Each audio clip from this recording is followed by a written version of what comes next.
Ok, então, bom dia a todos.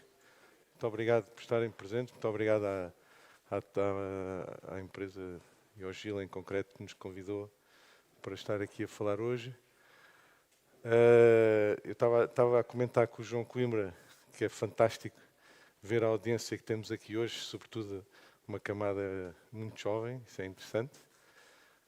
E também agradecer a presença do Mário Cunha, está ali o Mário, professor da Universidade do Porto, que eu vinha a falar ontem com ele e vinha a dizer, e vinha a comentar porque é que me convidaram, vim de Lisboa e tinham aqui o Mário da Universidade do Porto, que é um gênio, é um pequeno gênio da agricultura de precisão. Mas pronto, vamos ver se consigo acrescentar valor. Pronto, tem aqui, portanto, eu sou o Ricardo Braga, sou do ISA e venho aqui falar-vos hoje sobre aquilo que é, em meu entender, ou que deve ser o roteiro para a adoção.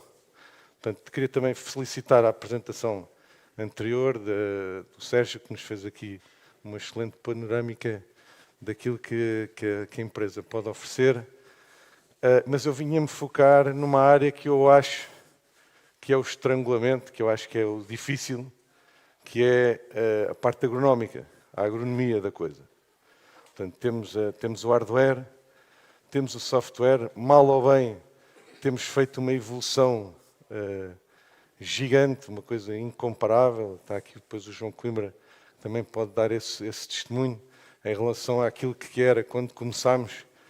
Para terem uma ideia, eu comecei a estudar agricultura de precisão nos Estados Unidos em 1996, no meu doutoramento, e na altura, portanto, 96, já são uns aninhos, na altura, já a maior parte dos agricultores no Corn Belt, foi onde eu trabalhei, já tinham ceifeiras, já tinham terminais da Bolsa de Chicago no escritório, já falavam com os brokers para vender o milho. E pronto, e depois quando voltei para Portugal, temos feito tentar descolar a agricultura de precisão, que em determinadas áreas hoje são corriqueiras, não é? Aliás, eu vou usar um exemplo de uma tecnologia que é hoje, já nem se pode considerar uma inovação, mas depois há outras que infelizmente é aquilo onde nós achamos que está o grande potencial da agricultura de precisão, que estão muito, muito difíceis de descolar. Okay? E então aqui a minha apresentação é um bocadinho falar-vos sobre isso. A primeira ideia que eu gostava de vos transmitir, portanto, é esta. Portanto, hoje em dia vivemos num contexto complicado. Não é? As últimas semanas, os últimos dias, temos visto que a Europa não está propriamente calma do ponto de vista agrícola. E o que é facto é que o agricultor, no seu dia-a-dia, tem uma enormidade de desafios, uns mais prementes, outros menos, uns mais fáceis de percepcionar, outros menos. Há ali um que eu acho particularmente importante, que é este aqui que os franceses chamam, isto o apontador não funciona, os franceses chamam o agribashing, que é basicamente o bullying do setor agrícola, que nós sentimos, e é difícil de o entender, mas que é real. Felizmente a União Europeia recentemente deu uns passos atrás em algumas medidas complicadas. Mas o que eu queria dizer é, portanto, nós temos estes desafios todos. Agora, o que é certo também é que o agricultor, no seu dia-a-dia, a maior parte destas coisas pouco pode fazer. Não pode afetar preços mundiais, não pode afetar, muitas vezes, políticas, é difícil. Mas há uma coisa que nós podemos fazer nas nossas explorações, que é ser bons agricultores. Ser um bom agricultor significa usar bem os recursos, de forma otimizada. Portanto, esta ideia da eficiência, que é um resultado a dividir pelo input, muitas vezes, por exemplo, no caso da medida do uso eficiente da água, isto foi interpretado como uma poupança e a eficiência não tem nada a ver com poupança, tem a ver com tentar tirar o maior resultado de uma determinada entrada num sistema, que seja adubo, seja máquinas agrícolas, seja azoto, seja o que for. Portanto, isto verdadeiramente, este fazer mais com menos, esta eficiência, otimização, tomar boas decisões, que são boas decisões, são decisões informadas, o Sérgio falou-nos disso antes, são decisões oportunas, portanto, no momento certo, no local certo. E é isso que, independentemente de podemos trabalhar nos outros desafios a nível das organizações, que representam os agricultores individualmente, em manifestações, tudo isso. Mas isto está dentro de portas e isto, cada um de nós, cada produtor, pode todos os dias melhorar. E o que é facto é que nem sempre é assim, ou arriscar-me a dizer, esse é o o elefante branco na sala, que é no silêncio da sala de tomada de decisões. Muitas vezes fazemos fertilizações sem análise de terra, fazemos regas sem sondas, e é nesses pequenos pormenores que se vai muita da eficiência, neste e noutros, contabilidade, outro tipo de decisões. Portanto, para tomarmos boas decisões, nós precisamos de dados, foi dito, mas também precisamos de contexto.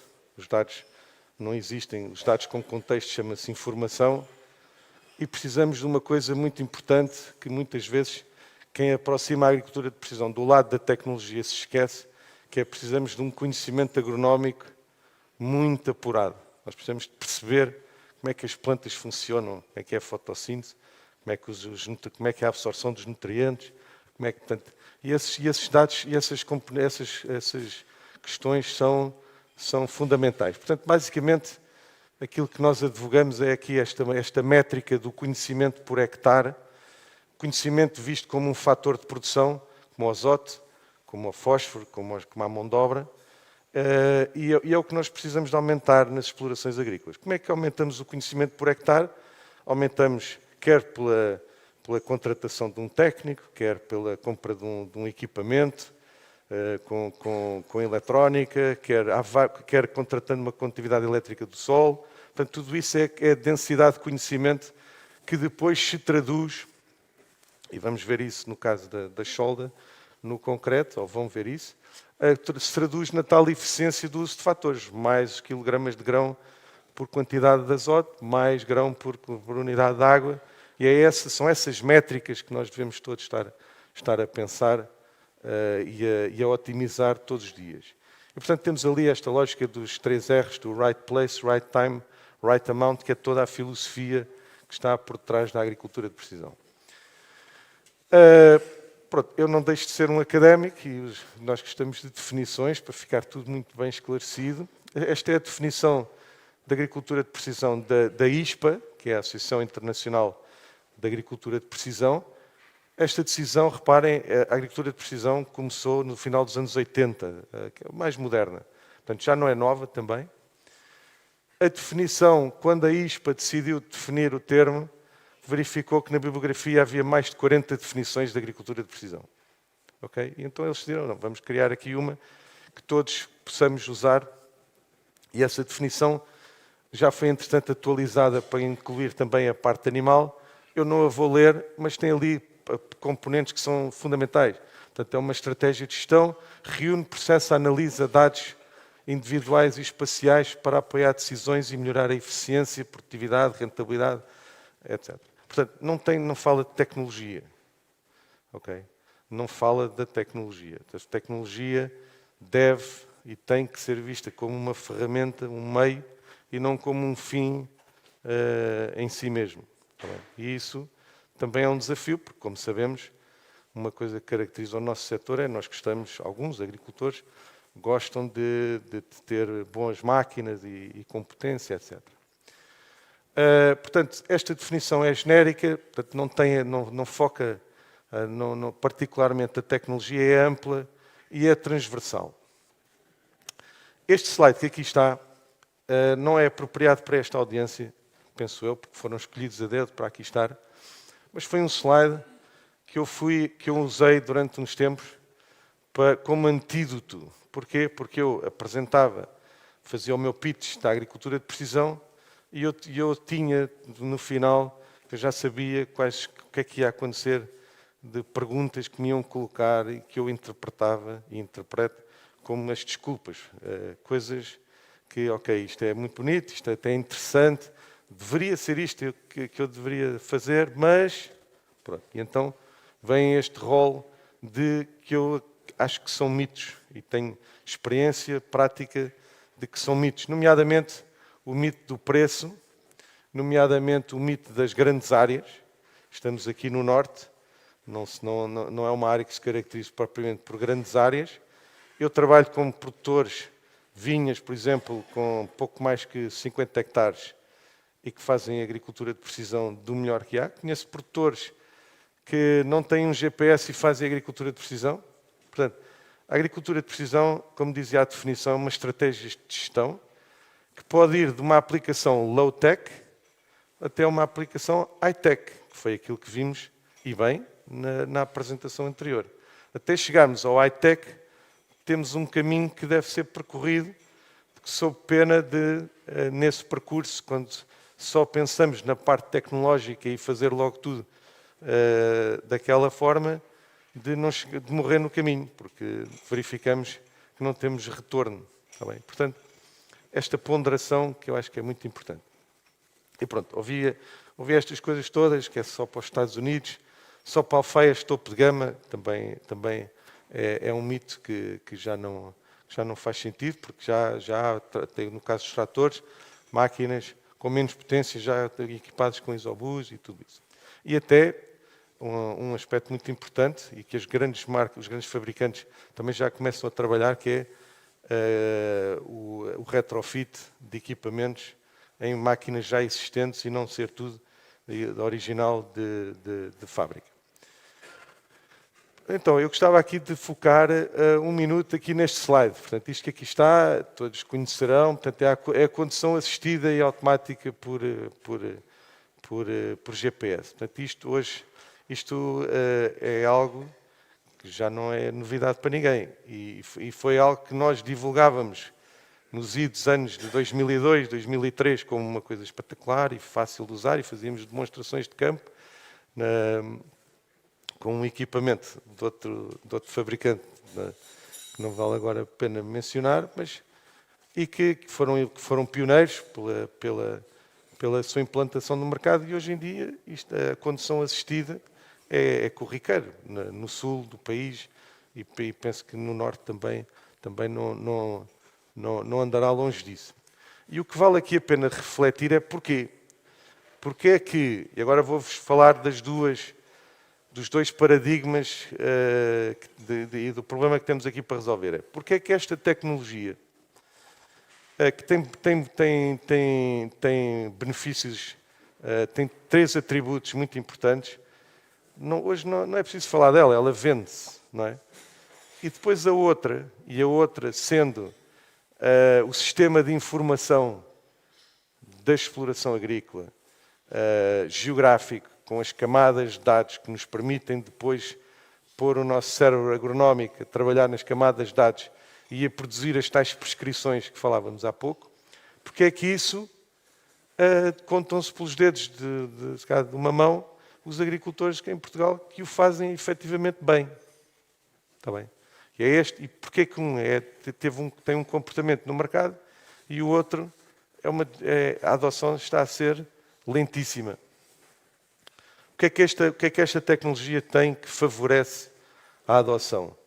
É fácil, é barato e dá milhões. Não é? Está ali dito em baixo. Portanto, a utilização é fácil, não é? Ponto A, ponto B, marcação de linhas de passagem. Eu fiz ensaios no Alentejo com operadores que iam desde do maçarico até ao operador mais velhinho e com muita experiência, e pude verificar que, de facto, isto ensina-se em 10 minutos, e mesmo em operadores mais conservadores, com menos sensibilidade digital, não levanta grandes questões. Tem algo que é muito bom para uma tecnologia, que é o benefício é muito fácil de calcular. Portanto, estamos a falar de quebras de redução de sobreposições que andam na ordem dos 7 a 8%, e o ganho económico é 7 a 8% dos custos da operação. É muito fácil. Da outra, portanto, da criação de um sistema de informação numa exploração, não é tão fácil de perceber diretamente qual é o input, embora eu vou tentar dar algumas luzes em relação a isso. E, finalmente, o custo é módico, não é? Que vai desde o equipamento com condução, com volante elétrico, que hoje pode andar nos 7 ou 8 mil euros, até aplicações Android no telemóvel para fazer a distribuição de adubo numa pastagem, que é totalmente gratuito. Não é? E, portanto, tem estes três atributos que fizeram que não faça sequer sentido financiar uma coisa destas. Não é? Do ponto de vista de ajudas, se pensarmos, estar a financiar um equipamento que nos vai fazer uma poupança direta é um bocadinho gasto sem sentido de dinheiros públicos. Não é? E há outros exemplos, mas esse em particular.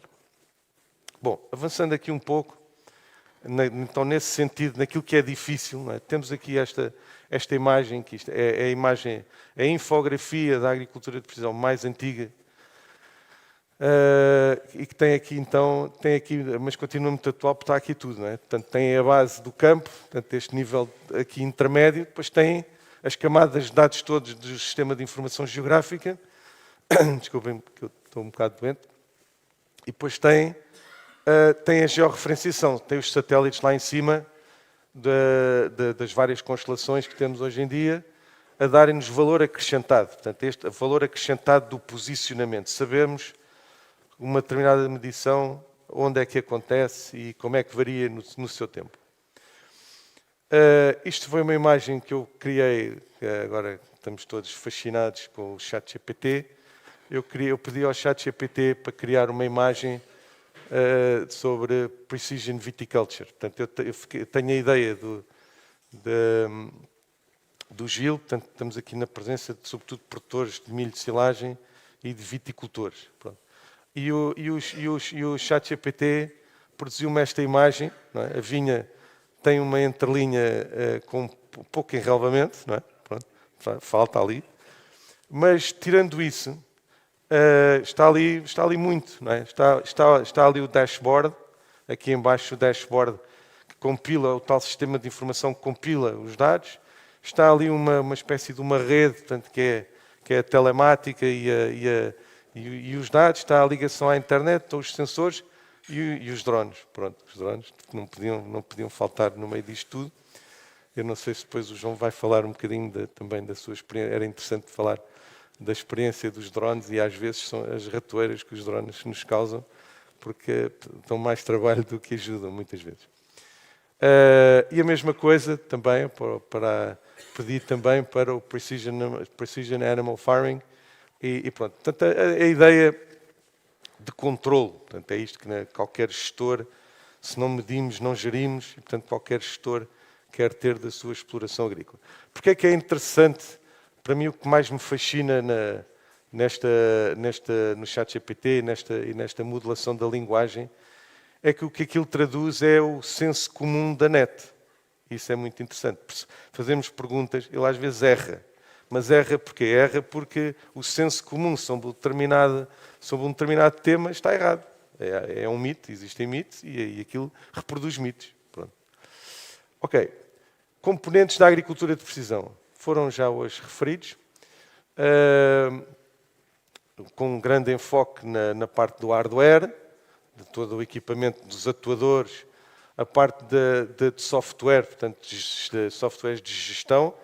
Hoje em dia têm noção, porque trabalham com as marcas de fornecedoras de semente, de adubos, os fabricantes de máquinas, todas têm uma plataforma.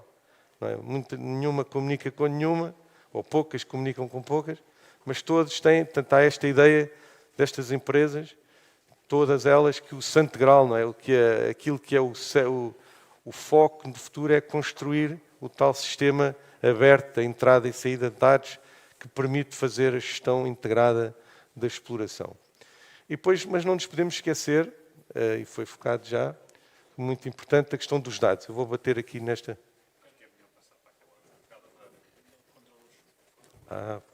Ok. Peço desculpa. Assim para mim faz mais brilho. Tudo bem. E pronto, e o conhecimento do sistema agrícola. Eu foco aqui, digo, já é a segunda vez que refiro aqui a questão do conhecimento do sistema. Porquê? Porque nós, e bem, se lembram, tivemos uma crise em 2008, 2009 do subprime, e o setor agrícola atraiu profissionais de outras áreas, de gestores, de eletrónica. Portanto, isso foi, para a agricultura, foi muito bom, porque trouxe novas formas de pensar e trouxe também muitas empresas tecnológicas. E eu vi muitas empresas que, entretanto, já mudaram um pouco o rumo, felizmente, que achavam que a agricultura de precisão, que era só ter uns drones, que não era preciso agrónomos para perceber o que é que se estava ali a passar. E essas empresas rapidamente perceberam que só isso, aquele modelo de negócio só funcionava nas grandes empresas que tinham lá dentro os agrónomos que faziam a interpretação das imagens ou do que quer que fosse. Está bem? E, portanto, é muito importante perceber que sem essa componente não vamos a grande lado. Pronto, eu tinha este slide aqui porque depois vos vou-vos disponibilizar a apresentação e, portanto, fico aqui com uma listagem das tecnologias-chave e os anos em que entraram no mercado. Agora, aquela imagem do ChatGPT é muito apelativa, muito interessante. As plataformas que existem das várias empresas também são muito intuitivas, de todas elas. Mas quando nós esprememos o limãozinho, não é? Quando nós vamos ao sumo, é isto que aqui está. Isto que aqui está, e tem a ver com um slide que eu vos vou apresentar mais à frente, tem que ver com, então, foi um convite, fui ver isso, João, um congresso na Póvoa do Varzim, da Ampromis, em 2019, 2018, em que o Tiago Silva Pinto da Ampromis me pedia para explicar como é que a agricultura de precisão se aplica ao agricultor de pequena e média dimensão. E eu fiz um rol de estratégias e uma delas é esta. Este software que aqui está é o QGIS, é o software que nós usamos nas universidades para ensinar sistemas de informação geográfica aos alunos e é um software open source completamente gratuito. Okay? Portanto, e permite... ou seja, eu não digo que se abandone, nomeadamente, também seria desagradável fazê-lo agora. Eu acho que têm que trabalhar em conjunto, porque eu tenho experiência em algumas das aplicações e de proprietárias e dos fabricantes fazem muita coisa, mas não fazem tudo o que é necessário, nomeadamente em filtragem de dados, nomeadamente em overlays de dados, etc. E, portanto, é sempre bom ter um backup nosso dos dados num sistema destes, onde temos acesso às funcionalidades todas que precisamos para tratar de dados. Também, hoje não é tema, portanto, a questão da zootecnia de precisão, mas, portanto, trazer-vos aqui este slide para não nos esquecermos, portanto, toda essa parte também segue este movimento, não é? Se chama Precision Livestock Farming, e também congratular-nos, podemos dizê-lo, que temos em Portugal 2 agricultores de referência nacional, certamente, europeia e mundial, na parte agrícola, vamos ouvi-lo a seguir esta minha apresentação, e também na parte animal. Portanto, temos a Barão e Barão em Benavente, que é uma exploração onde poderão ver toda esta tecnologia em funcionamento numa exploração real. Pronto, agora passando à fase concreta, como é que nós pomos isto a funcionar? Portanto, existe um ciclo, este ciclo é aqui que começam os problemas. Este ciclo tem aqui uma primeira fase de medição da variabilidade, portanto, e construção do tal sistema de informação. Okay? E só depois disso é que temos então ali cartas de prescrição e a aplicação de taxa variável. Este processo, que se explica em menos de 30 segundos, levar isto à prática leva tempo. Porque imaginem, uma carta de produtividade, como as que vimos ali há pouco, é 1 ano. E a menos que tenhamos várias culturas no mesmo ano, temos uma carta por ano. E há variabilidade de ano para ano. Portanto, nem sempre as manchas estão no mesmo sítio, depende da causa da variabilidade. Portanto, isso obriga-nos então a dizer que, ok, então Então eu vou ter que esperar, vou ter que colecionar 2, 3, 4 anos de dados para conseguir ter massa crítica para começar a tomar decisões. Esta é a mais pura das realidades. Agora, isto não vende, mas esta é a pura das realidades. No entanto, isto é verdade neste contexto. No entanto, há ganhos que nós podemos tirar da coleção destes dados que são ganhos de muito curto prazo. Eu vou-vos mostrar alguns, nomeadamente, imaginem, isto, quando temos um ano de carta de produtividade, se verificamos, no caso dos pivôs, problemas de entupimentos, que se vêem depois os anéis nas cartas, ou zonas com texturas diferenciadas, que vemos quebras de produtividade. Portanto, há decisões que são óbvias, não é? Entupimentos, encharcamentos, problemas de drenagem, que não vamos ter que estar aqui só porque, teoricamente, temos que esperar 3 anos ou 4, não vamos esperar esse tempo, vamos atuar em tempo real. Está bem? E há outros, que eu vos vou, outros ganhos de ciclo curto. Okay? Portanto, o que vos estou aqui a dizer é que há aqui, se quiserem, 2 horizontes temporais. Um de ganhos mais curtos, que vão justificando e vão justificando a implementação, mas o grande ganho é estratégico. Portanto, no planeamento é uma coisa mais de médio prazo. E o que estamos aqui a falar, portanto, esta imagem também é bastante conhecida, portanto, a tecnologia de taxa variável baseada em mapas, foi aquilo que nos foi apresentado, portanto, temos os mapas, temos a análise toda no computador, consola e aplicação, e depois temos um outro lado, tido como o futuro do futuro, da agricultura de precisão, e que já é realidade para alguns fatores de produção, que é o chamado agricultura de precisão em tempo real, baseada em sensores. Portanto, não tem sequer GPS, temos a sensorização, temos a comunicação para a consola e temos a atuação em tempo real. Okay? E existem no mercado já produtos a funcionar com esta lógica. Portanto, sensor no topo da cabine mede a refletância da cultura e em tempo real, previamente calibrado, faz a dosagem do azote para a aplicação diferenciada. Isto tem várias vantagens e também vários problemas. O problema é óbvio, que é qual é o fator limitante. Se o fator limitante for efetivamente aquele que nós estamos a considerar que é, o caso do azote, então vai funcionar. Mas se eu estiver numa zona em que tenho uma cultura amarelada, o problema não é falta de azote, mas é encharcamento, isto não vai funcionar.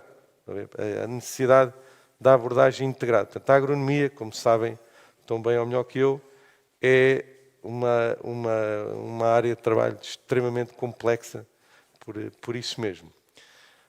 Outro exemplo é este, das barras com sensores, em que portanto, isto é chamada aplicação modulada, em que não temos dosagem, mas temos abrir e fechar bicos em função da presença ou não de infestantes. Portanto, o ganho ambiental, económico, também é óbvio.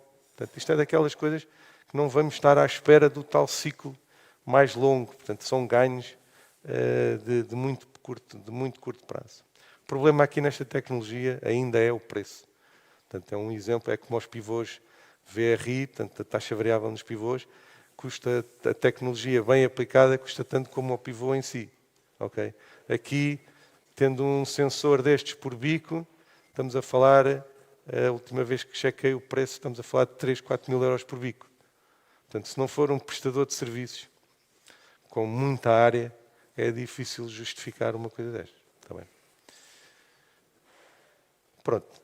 Ainda, antes de falar de dados espaciais, não nos podemos esquecer que há dados pontuais que nós temos que os medir em pontos específicos.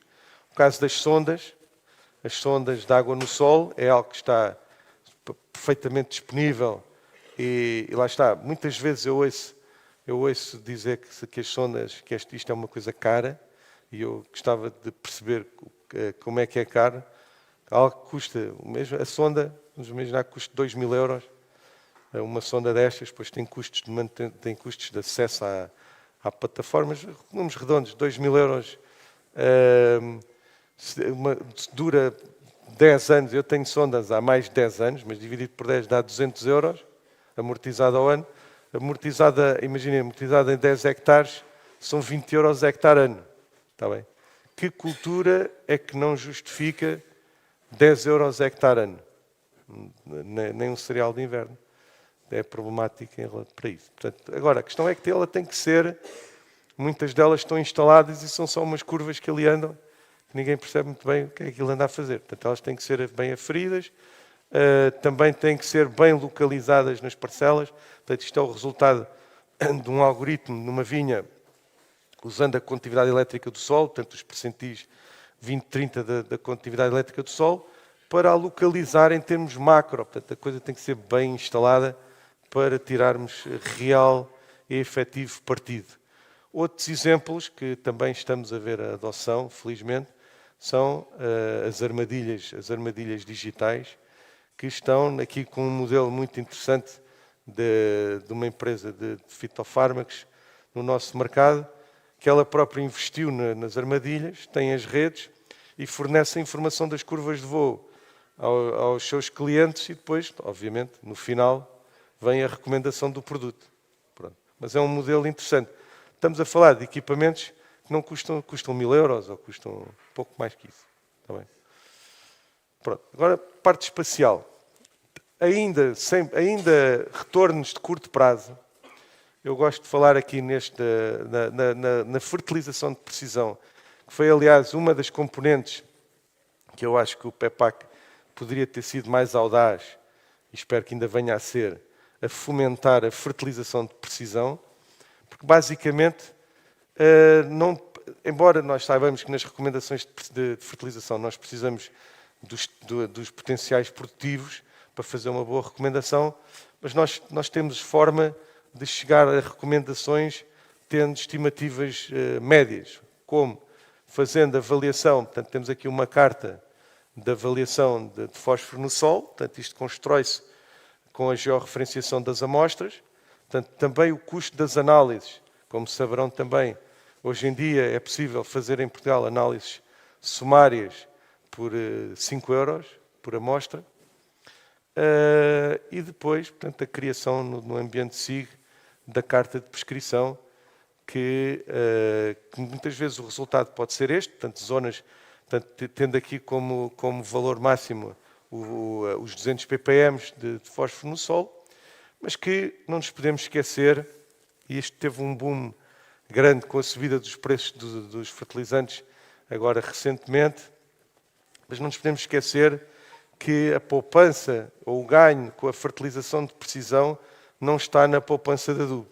Está bem? Isto é uma ideia contraintuitiva, mas que é verdadeira. Ou seja, se a nossa amostragem de terra na taxa uniforme for bem feita, nós, quando fazemos diferenciadamente a aplicação de adubo, não poupamos adubo.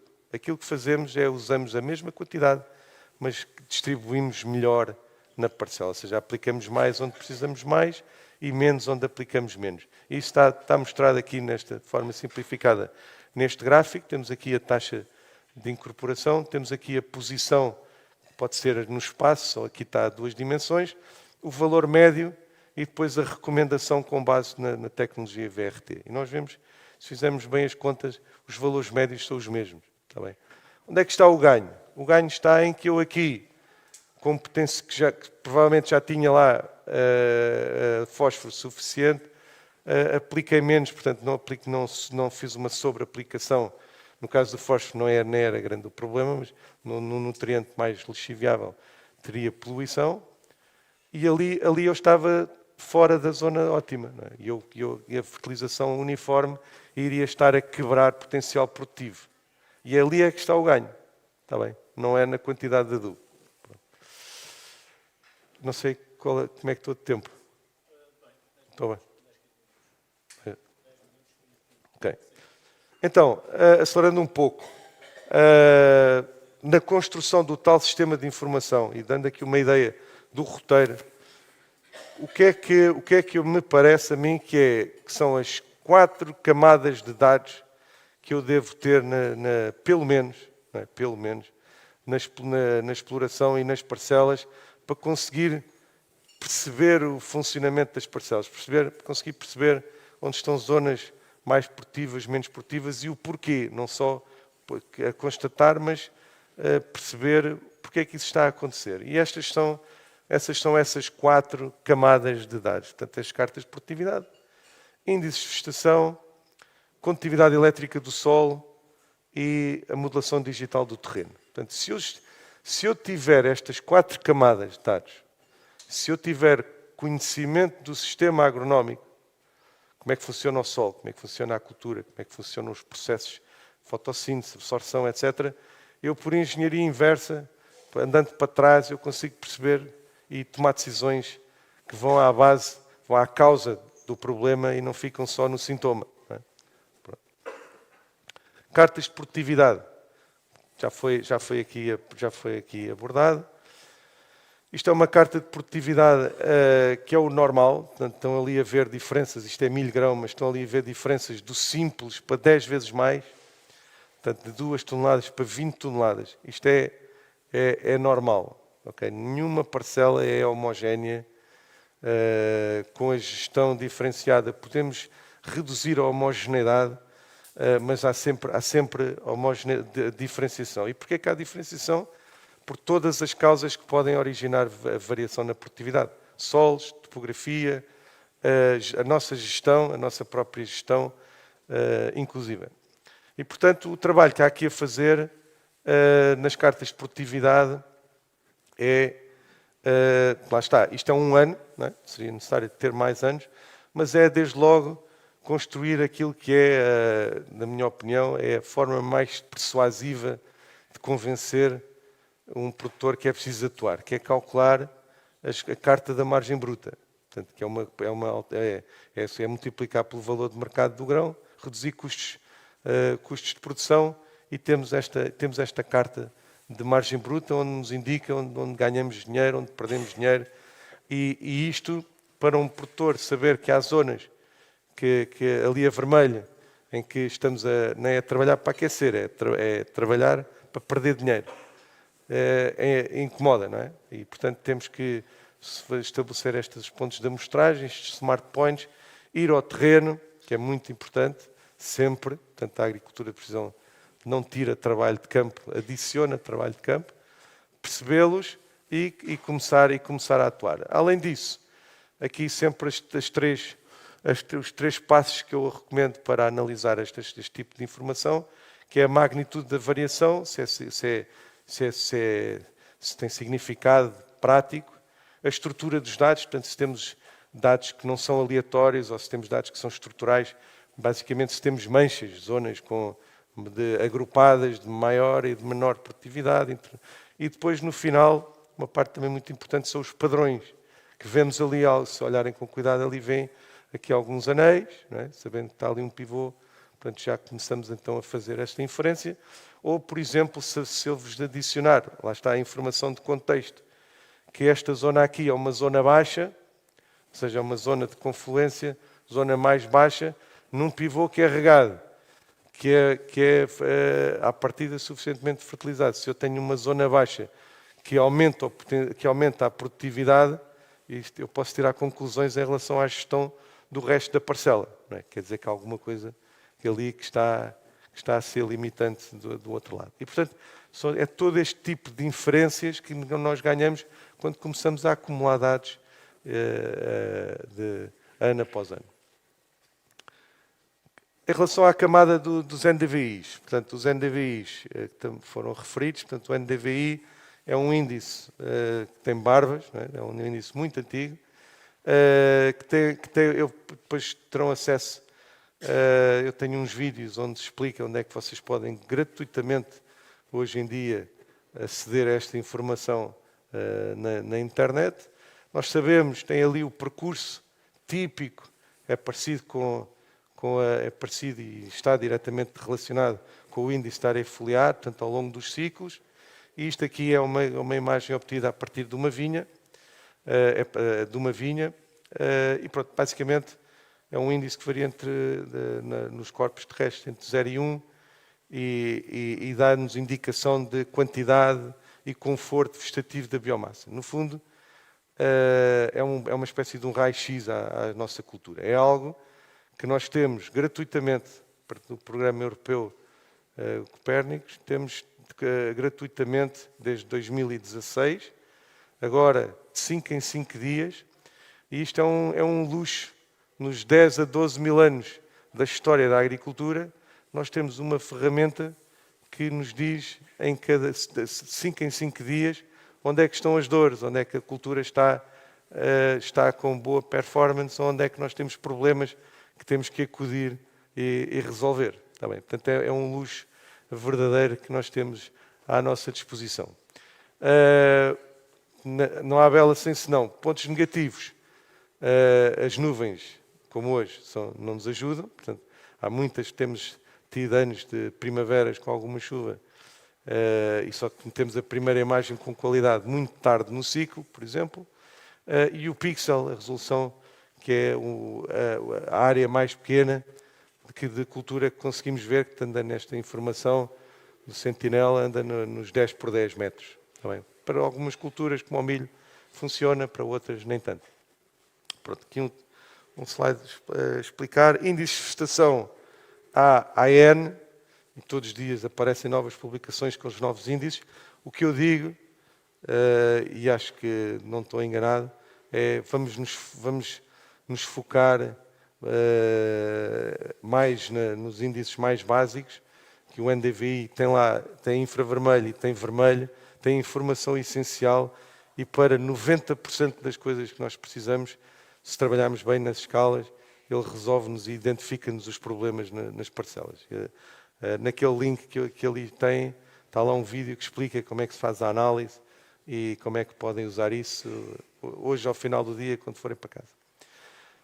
Em culturas permanentes, o caso da vinha, aquela informação torna-se menos útil devido ao problema de resolução espacial. Há outras soluções, portanto aqui tem o caso em que nós conseguimos fazer, isto é uma imagem obtida a partir de avião, portanto identificação de cada uma das plantas, portanto isto no caso é olival. Aqui a comparação entre o que é uma imagem de Sentinel e o que é essa imagem de maior resolução, esta já paga, pronto, portanto já tem algum custo adicional.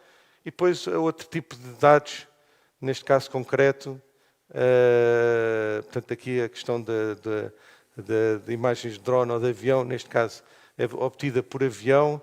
O avião tem algumas vantagens em relação ao drone, nomeadamente a questão da logística, portanto a capacidade de cobrir mais área em menos tempo, o tempo de resposta, o chamado payload, portanto a capacidade de carregar um sensor de grandes dimensões e, portanto, com muito maior resolução. Neste caso, este avião voa a 1000, 1500 metros e consegue resoluções de 10 a 15 centímetros, precisamente porque vem a panóplia de sensores que ele carrega. Além do visível e do infravermelho, também, portanto, aqui tem a panóplia de dados, também uma camada que começa a estar disponível, que é a informação térmica. Portanto, a temperatura das copas. Porquê é que isso é importante? É importante porque as plantas, lá está a necessidade de conhecer o funcionamento das plantas. O primeiro sintoma de stress hídrico é o fecho dos estomas. E com o fecho dos estomas, a evaporação, a transpiração das plantas também é um mecanismo de regulação da temperatura da planta. Portanto, se os estomas fecham, a temperatura começa a aumentar. Okay? Então, vejam aqui, isto é uma vinha. E aqui o que tem é todas as zonas que estão mais violeta, é onde tem maior conforto hídrico, e todas as zonas que estão mais amareladas é onde tem mais stress hídrico. Portanto, isto já é um caminho à frente do NDVI básico, que nos dá stress, mas não nos diz a causa do stress. O térmico já nos consegue diferenciar e ir um bocadinho mais além, dizer, ok, temos problemas, e o problema é de origem hídrica e não de origem nutricional, por exemplo. E, portanto, imaginem, nos tais ganhos de curto prazo, estes pontos todos que vocês aqui veem, mais escuros, são fugas no sistema de rega. Portanto, imaginem, em vez de, numa imagem que pode custar por voo, pode custar 5 ou 6 euros por hectare, em vez de percorrer as linhas todas à procura das fugas, ter a possibilidade de uma ferramenta destas, ir marcar pinos naqueles pontos e com a aplicação ir ao local e corrigir diretamente e sem atrasos. Está bem? Portanto, o ganho em termos de eficiência e de oportunidade da atuação, que pagam diretamente a imagem só nessa aplicação. E depois ainda tem toda a outra de NDVIs, que é o que está aqui mostrado. Okay? Portanto, o zoom in, informação de variação entre voos, o que é que aumentou. Portanto, neste caso aqui, é um índice de stress hídrico criado, um Crop Water Stress Index, baseado no térmico. Está bem? Portanto, que é uma tendência que vamos ver desta especialização dos índices. A possibilidade de ligar e desligar camadas e, portanto, reparem, neste caso aqui, portanto, isto aqui é um amendoal e que nos dá, portanto, foram desligadas as camadas de stress mínimo e sem stress. E só ficou o stress moderado e o stress máximo. E o que é que vocês verificam? Verificam que há manchas, há zonas, com estrutura espacial onde precisam de atuação direta, mas também verificam que há aqui muitas estruturas lineares. E estas estruturas lineares são linhas que estão entupidas. Está bem? Portanto, a ideia de que não é só uma carta de NDVI que tal, agora tens que ir ao campo, perceber, analisar a ligação direta entre a imagem e o que é que nós temos que fazer diretamente é extremamente importante. E é também uma tendência dentro da agricultura de precisão, é o ir mais além e o dizer logo o que é preciso fazer e não ficar, agora vamos perceber. Okay? Embora mantenho que o grande ganho, a médio e longo prazo, é nesse entendimento e no ajuste depois de resolução de fatores limitantes localmente, ou se não for possível economicamente, tecnicamente viável, baixar custos de produção para maximizar a margem bruta em algumas zonas das parcelas. Pronto, novamente, linhas entupidas. Vou acelerar aqui um bocadinho, tanto faltas de pressão. E pronto. Também, aqui no caso da mesma informação aplicada ao milho, portanto, isto são pivôs de milho, portanto, NDVI térmico, stress hídrico e, portanto, aqui claramente, portanto, a ver que vemos que há aqui um problema ali naquelas torres. Depois a informação da altimetria, da modelação digital do terreno. Portanto, o que se trata é de obter informação deste género, precisa de metro a metro da altimetria e, a partir daí, derivar parâmetros do terreno secundários, como seja a acumulação de água, o índice de acumulação de água, como seja o declive, como seja outro tipo de indicadores. Este indicador aqui do declive, por exemplo, numa vinha plantada, ajuda-nos, por exemplo, a perceber a suscetibilidade à erosão. E, portanto, se eu quiser orientar um enrelvamento de entrelinha, ter mais cuidado em determinadas zonas que eu sei que, fruto do declive e também do comprimento da encosta, tenho maior suscetibilidade de erosão do solo. Mas também em pré-plantação, que é algo que nós costumamos chamar de viticultura de precisão preventiva, que é tomar decisões antes da plantação para prevenir a variabilidade. Esta informação ajuda-nos a drenagens, a instalação onde temos que instalar drenos, ajuda-nos na orientação na dimensão dos setores, na orientação das linhas de plantação para as máquinas depois não terem declives transversais excessivos, etc. Portanto, novamente, ter dados para tomar decisões acertadas. E aqui tem as tais linhas de acumulação de água em cima do modelo digital do terreno e que são as zonas de eleição para a instalação dos drenos. Por curiosidade, mostro-vos as linhas de drenagem sobrepostas com uma carta de NDVI. Portanto, e vejam o que é que aqui acontece, vejam o que é que aqui acontece, vejam o que é que aqui acontece. Portanto, a natureza e a teoria juntam-se, não é? Faz sentido, nós percebemos porque é que as coisas acontecem e a partir daí podemos tomar decisões.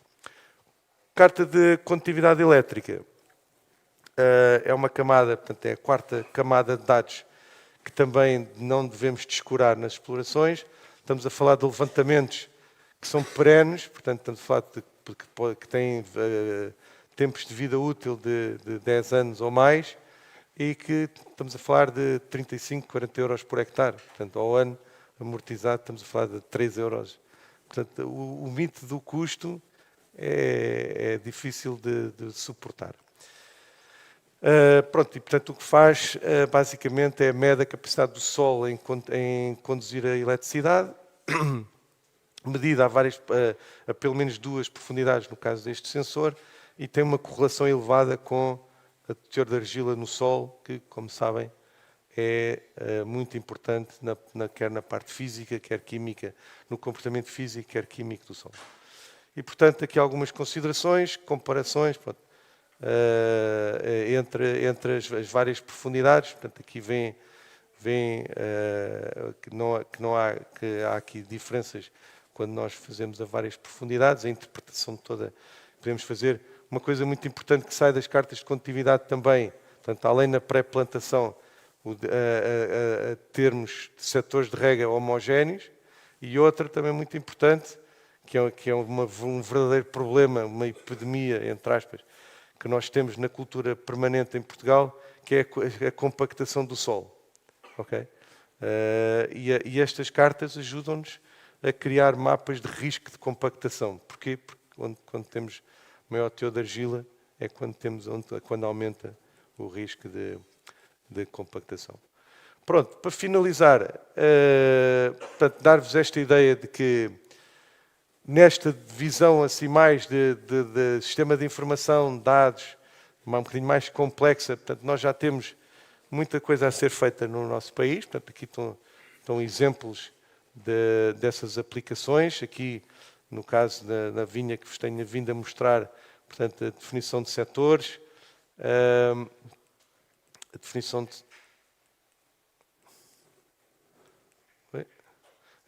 de setores, a utilização... Está com vida própria. É que é para acabar, não é? Está-me a mandar acabar. Ok, drenagem. Pronto, aqui me ia-vos mostrar também mais um caso de aplicação low-tech. Portanto, tirarmos partido. Portanto, isto é Google Earth num telemóvel colocado numa cabine, portanto, muito low-tech, portanto, nada a ver com aquilo que podem fazer de forma muito mais fácil com os sistemas da John Deere, mas tirar partido de facto de serem máquinas não DPA e, portanto, jogando com a velocidade da máquina, poderem ter um VRT low-tech. Portanto, e aqui a carta de mais aplicações. Pronto, isto aqui eu depois vou-vos dar, vão ficar com o PDF. Tenho aqui uma seriação daquilo que me parecem ser o porquê, o que é que explica este atraso e esta lentidão na adoção.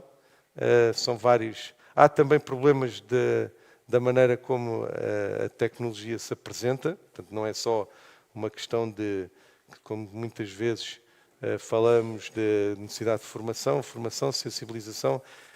Há também problemas isto precisa de ser mais simples e precisa de depender menos de especialistas e precisa ser uma coisa mais rapidamente acessível ao grande público.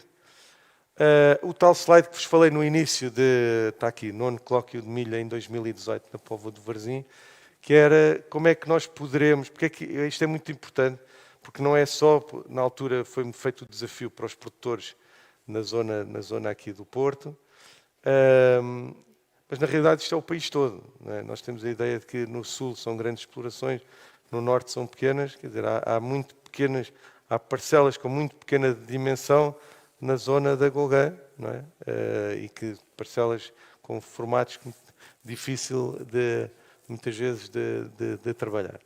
E, portanto, isto que aqui está é uma listagem de aproximações que podemos ter para, basicamente, reduzir o limiar de rentabilidade da adoção destas tecnologias.